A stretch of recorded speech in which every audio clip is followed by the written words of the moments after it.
दोस्त, मैं Kailash Mishra, director destination IAS academy. मैं लास्ट 2 डेकेड से सिविल सर्विस एस्पिरेंट को गाइड कर रहा हूँ।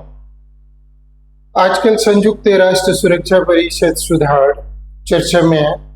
ये आपके एग्जाम पॉइंट ऑफ व्यू से बहुत ही इम्पोर्टेंट है, इसलिए इस पर आप लोग जो है कि ओवर एम्फेसिस देंगे और डेफिनेटली इससे आपका क्वेश्चन भी पूछा जाएगा। दोस्त, प्रथम विश्व युद्ध के बाद लीग ऑफ नेशन की स्थापना हुई, जिसका उद्देश्य विश्व में शांति और व्यवस्था स्थापित करना था। लेकिन इसमें अमेरिका सम्मिलित नहीं हुआ। अगर किसी भी संगठन में आ गए आप महाशक्ति को सम्मिलित नहीं करेंगे तो वह संगठन प्रभावी भूमिका नहीं निभा सकता। इसलिए लीग ऑफ नेशन द्वितीय विश्व युद्ध को रोकने में असफल रहा। द्वितीय विश्व युद्ध हुई, इसमें करोड़ों लोग मारे गए और अतुल्य संपत्ति बर्बाद हुआ, जो विश्व मानवता को झकझोर कर रख दिया। विश्व नेतृत्व ने यह सोचा कि एक ऐसे संगठन का निर्माण किया जाए जो इस तरह की विभीषिका को रोक सके। इसी परिप्रेक्ष्य में संयुक्त राष्ट्र संघ की स्थापना हुई। आप देखेंगे क्या कि संयुक्त राष्ट्र 24 अक्टूबर 1945 को अस्तित्व में आया, लेकिन उससे पहले अनेक सम्मेलन हुआ, जैसे मॉस्को सम्मेलन, वाशिंगटन सम्मेलन, डम्बर्टन ओक सम्मेलन, सेंट फ्रांसिस्को सम्मेलन। उनके बाद ये कि ये अस्तित्व में आया। महाशक्ति लाइक रशिया, यूएसएसआर संयुक्त राष्ट्र की सदस्यता नहीं लेना चाहता था, क्योंकि द्वितीय विश्व युद्ध के दौरान ही अविश्वास क्रिएट हो गया था। जैसे द्वितीय विश्व युद्ध के दौरान जब जर्मनी रशिया पर आक्रमण किया तो रशिया ने फ्रांस, अमेरिका, ब्रिटेन को कहा कि सेकेंड फ्रंट खोले, लेकिन ये लोग सेकेंड फ्रंट खोलने में डिलिबरेटली लेट कर दिया, जिससे कि जर्मनी और सोवियत संघ एक दूसरे को बर्बाद कर सके। उसी तरह आप देखेंगे कि जब रूस पूर्वी जर्मनी पर अधिकार कर लिया, पश्चिमी जर्मनी की ओर बढ़ रहा था, तो अचानक जो है अमेरिका, ब्रिटेन, फ्रांस ये सब पश्चिमी जर्मनी में आ गया, जिससे कि सोवियत संघ के प्रसार को पश्चिमी जर्मनी में रोका जा सके। उनके बाद आप देखेंगे कि 1945 में जब सोवियत संघ जापान को पराजित करने वाला था तो उस पर अमेरिका ने एटम बम ड्रॉप कर दिया। और द्वितीय विश्व युद्ध के दौरान ब्रिटेन, फ्रांस, अमेरिका सबको मैनहट्टन प्रोजेक्ट के बारे में जानकारी था कि अमेरिका के पास में एटम बम है, लेकिन सोवियत संघ को ये बात नहीं बताई गई थी। तो ये अविश्वास वहां पर आ गया था। इसलिए सोवियत संघ संयुक्त राष्ट्र का सदस्य नहीं बनना चाहता था। उनके बाद जो है कि उन्हें वीटो पावर दिया गया, सभी अस्थायी सदस्यों को वीटो पावर दिया गया, और उनके बाद सोवियत संघ भी इसका सदस्य बना। आप देखेंगे क्या कि संयुक्त राष्ट्र संघ में वर्तमान में 15 सदस्य, 5 अस्थायी सदस्य, 10 अस्थायी सदस्य, और किसी भी महत्वपूर्ण प्रस्ताव को पास करने के लिए 9 सदस्यों की स्वीकृति आवश्यक होती है, और जिसमें 5 अस्थायी मेंबर की स्वीकृति अति आवश्यक है। अब आप देखेंगे कि संयुक्त राष्ट्र संघ 1945 में आया, द्वितीय विश्व युद्ध के पश्चात आया। वर्तमान उस समय की जो परिस्थिति थी आज कंप्लीटली चेंज हो चुका है। तो संयुक्त राष्ट्र में सुधार की आवश्यकता महसूस की जा रही है। इसका डिमांड बहुत पहले से किया जा रहा है कि संयुक्त राष्ट्र में सुधार होनी चाहिए। इस मांग के मद्देनजर आप देखेंगे प्रथम प्रयास कब किया गया था? 1965। 1965 में संयुक्त राष्ट्र सुरक्षा परिषद में सुधार की गई थी। पहले संयुक्त राष्ट्र सुरक्षा परिषद में 5 अस्थायी सदस्य और 6 अस्थायी सदस्य था, 11 सदस्य था। 1965 में इनको बढ़ा करके 15 कर दिया गया। 4 अस्थायी सदस्यों की संख्या बढ़ाई गई थी। उनके बाद आप देखेंगे कि कोफी अन्नान 2003 से 2005 के बीच में एक प्रपोजल लाया था। उस प्रपोजल का नाम था इन लार्जर फ्रीडम, 2005 में आया था। इसमें कोफी अन्नान ने 2 मॉडल दिया था, plan A, plan B. Plan A में क्या था कि 6 अस्थायी सदस्य होना चाहिए, लेकिन उनको वीटो पावर नहीं होना चाहिए, प्लस 3 अस्थायी सदस्य होना चाहिए जिनका टेन्योर 2 इयर्स के लिए होगा। इनको प्लान ए कहा गया। और प्लान बी में कहा गया कि 8 न्यू सेमी परमानेंट मेंबर्स होने चाहिए, सेमी परमानेंट मेंबर, और 1 न्यू नॉन परमानेंट मेंबर होना चाहिए जिनका टेन्योर 2 इयर्स के लिए होगा। लेकिन उनको इम्प्लीमेंट नहीं किया गया, ठीक है, उनको इम्प्लीमेंट नहीं किया गया। और इस प्रपोजल के बाद uniting for piece coffee club की स्थापना हुई। ये कॉफी क्लब क्या है? कॉफी क्लब आप देखेंगे कि ऐसे सदस्य जो G4 का विरोध करता है। G4 मीन्स क्या हो गया? India, Japan, Germany, Brazil. जैसे इंडिया का विरोध कौन करता है? आपको पता ही होगा, अपना पाकिस्तान। जर्मनी का विरोध कौन करता है? इटली करता है। जापान का विरोध कौन करता है? चाइना करता है। ब्राजील का विरोध कौन करता है? अर्जेंटीना करता है। ये सभी जो है कि कॉफी क्लब का सदस्य है। उनके बाद जो है कि नेक्स्ट प्रपोजल रिफॉर्म के लिए आया 2024 में, ठीक है। 2024 में इनको कहा जाता है पैक्ट फॉर फ्यूचर, ठीक है, इनको कहा जाता है पैक्ट फॉर फ्यूचर। यह जो है राजनीतिक घोषणा वैश्विक शासन को आधुनिक बनाने का आह्वान करती है। यह संयुक्त राष्ट्र में संशोधन नहीं करती, बल्कि सुधार के लिए वैचारिक गति प्रदान करती है कि इसमें जो है कि सुधार होना चाहिए, ठीक है। इनको गति प्रदान करती है क्योंकि सुधार के लिए चार्टर में संशोधन आवश्यक होता है, लेकिन एक एजेंडा फिक्स कर देता है कि संयुक्त राष्ट्र संघ में सुधार होना चाहिए। उनके बाद आप देखेंगे 2024 में आपको पैक्ट फॉर द फ्यूचर है। 2025 में इस तरह के प्रपोजल फिर लाया गया। इंडिया ने एम्फेसिस किया कि इंडिया को सुरक्षा परिषद में अस्थायी सदस्यता मिलना चाहिए, और राजनीतिक दृष्टिकोण से इंडिया का बहुत सारे देशों ने जो समर्थन किया था, लेकिन राजनीतिक समर्थन का मतलब ये नहीं है कि संयुक्त राष्ट्र चार्टर में संशोधन।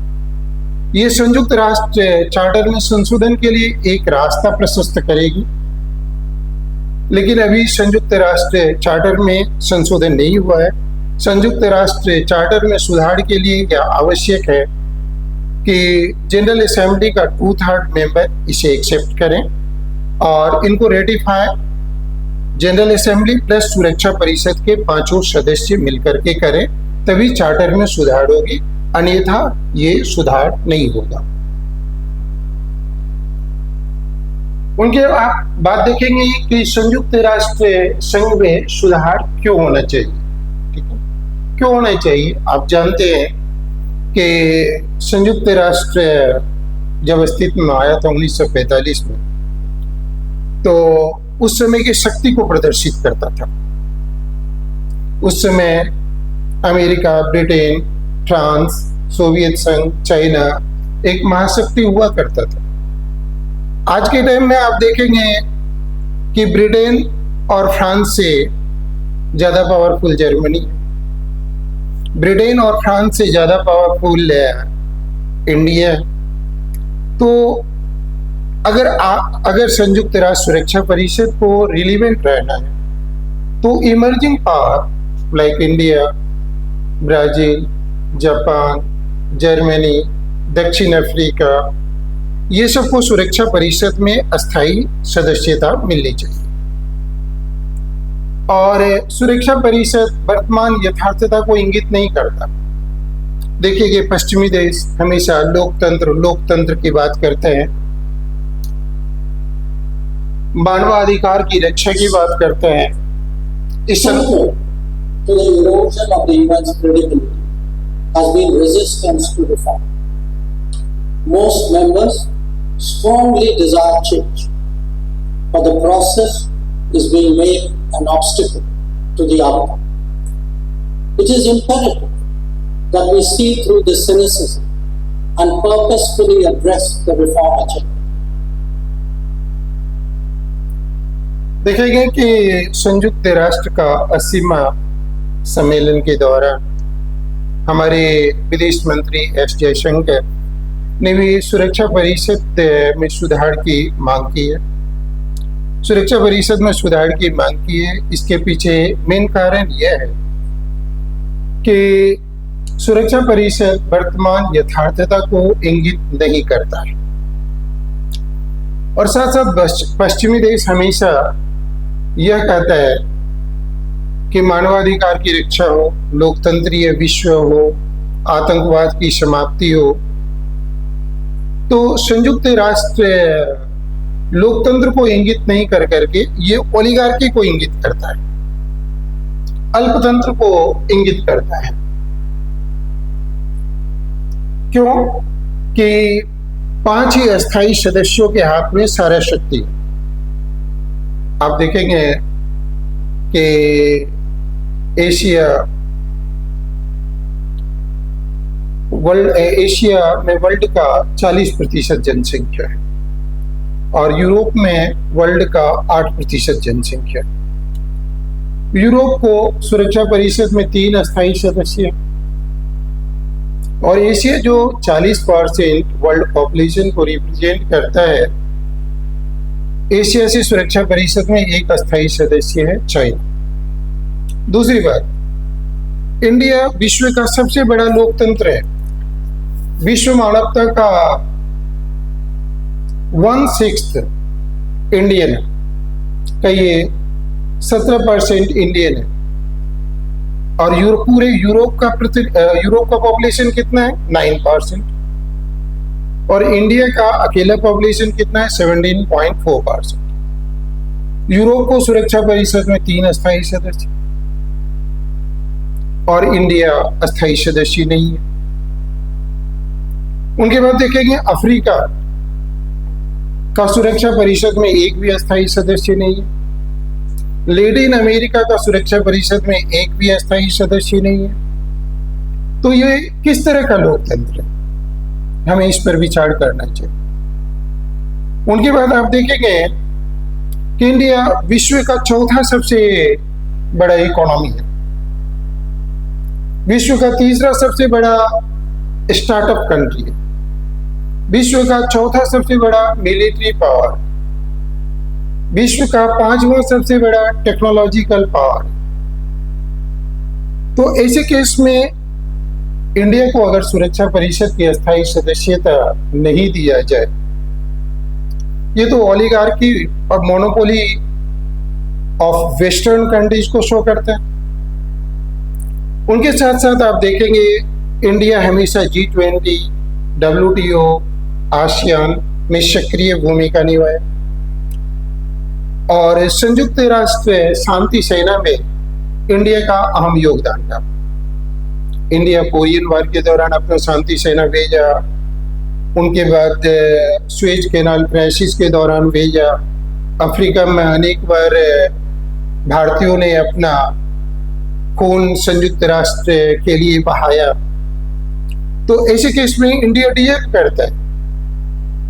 इंडिया विश्व का सबसे बड़ा लोकतंत्र है और संयुक्त राष्ट्र चार्टर में विश्वास करता है और दक्षिण एशिया का सबसे बड़ा शक्ति है। इसलिए क्षेत्रीय अस्थायित्व को सुनिश्चित करने के लिए आतंकवाद को समाप्त करने के लिए, समुद्री सुरक्षा सुनिश्चित करने के लिए इंडिया को सुरक्षा परिषद की अस्थायी सदस्यता मिलना चाहिए। इंडिया एक जिम्मेदार आणविक शक्ति है, ऐसा शक्ति जिसका प्रिंसिपल है नो फर्स्ट यूज। हम किसी भी देश के विरुद्ध पहले आणविक अस्त्र शस्त्र का प्रयोग नहीं करेंगे, और जिनके पास में आणविक अस्त्र शस्त्र नहीं है उनके विरुद्ध कभी भी आणविक अस्त्र शस्त्र का प्रयोग नहीं करेंगे, लेकिन हमें सेकेंड स्ट्राइक करने की राइट होगा। तो ऐसे केस में इंडिया डिजर्व करता है, इंडिया को सुरक्षा परिषद की अस्थायी सदस्यता मिलनी चाहिए। उनके बाद देखेंगे कि इंडिया की अस्थायी सदस्यता में मेन बाधा कौन है। मेन बाधा कौन है इंडिया की सुरक्षा परिषद की अस्थायी सदस्यता? पहले देखेंगे कि रशिया जो हमारा परम मित्र है, और इंडिया के बच्चे से पूछेंगे कि इंडिया का बेस्ट फ्रेंड कौन है, तो सभी कहेगा रशिया। और ये रशिया ही 1995 में सबसे पहले यह कहा था कि इंडिया को सुरक्षा परिषद की अस्थायी सदस्यता मिलना चाहिए। उनके बाद ब्रिटेन और फ्रांस भी इंडिया की अस्थायी सदस्यता का समर्थन करता है। और 2010 में पहली बार जब अमेरिका के राष्ट्रपति बराक ओबामा इंडिया आए, तो उन्होंने यह अनाउंस किया था, जब भारतीय संसद को वह एड्रेस कर रहे थे, तो उन्होंने कहा कि India is not a rising power but A rising, therefore India should be given permanent membership in the UN security council. लेकिन हमारा सबसे बड़ा जो कि हर्डल है वह कौन है? चाइना। हमारा चाइना ये तो चाहता है कि सुरक्षा परिषद में सुधार होना चाहिए, संयुक्त राष्ट्र में सुधार होना चाहिए, लेकिन चाइना अपने दृष्टिकोण ये नहीं चाहता है। इंडिया स्पेसिफिक ट्रीटी को वह समर्थन नहीं करता।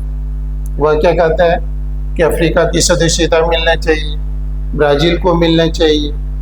इस तरह चाइना हमेशा वेग स्टेटमेंट दिया है। इवन जो 80th session of UN general assembly हुआ, यहाँ पर भी जो कि चीन गोल गोल बात किया। वह कहता है कि हम संयुक्त राष्ट्र के सुधार से सहमत है, लेकिन वह भारत के लिए व्यक्तिगत रूप से कोई स्टेटमेंट नहीं दिया। तो भारत को अगर सुरक्षा परिषद में अस्थायी सदस्यता नहीं मिलता है, तो इनके पीछे मेन हर्डल जो है कि आपको चाइना हो जाएगा कि वह हमेशा से भारत का विरोध किया है। इनके पीछे मेन कारण क्या है कि अगर हमें सुरक्षा परिषद की अस्थायी सदस्यता मिल जाएगा, तो हम एशिया में चाइना के दादागिरी को कम कर सकते हैं। इसलिए चाइना ये नहीं चाहता है कि उनका एशिया में प्रभुत्व कम हो और इंडिया को सुरक्षा परिषद की अस्थायी सदस्यता मिले। Thank you.